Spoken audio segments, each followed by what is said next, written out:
1812 সালে Napoleon the great পুরা দুনিয়া দখল করার মিশন নেমেছিল।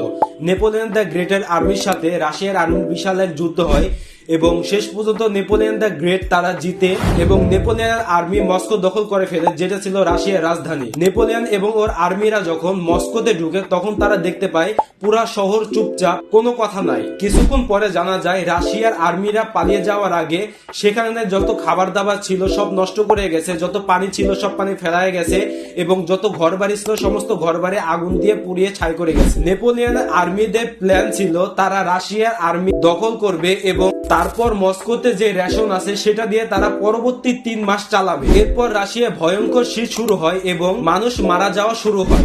নেপোলিয়ন রাশিয়া দখল করে ঠিকই, হাউএভার তারা রাশিয়া দখল করলেও নেপোলিয়ন আস্তে আস্তে পতন হওয়া শুরু করে এবং অনেকে মনে করে ইতিহাসবিদেরা এই যুদ্ধটি যদি নেপোলিয়ন না জিততো তাহলে নেপোলিয়ন আরো অনেক বড় সম্রাট হতো। এই যুদ্ধটি জেতার কারণে হয়তো আস্তে আস্তে নেপোলিয়ন পতন হওয়া শুরু করে।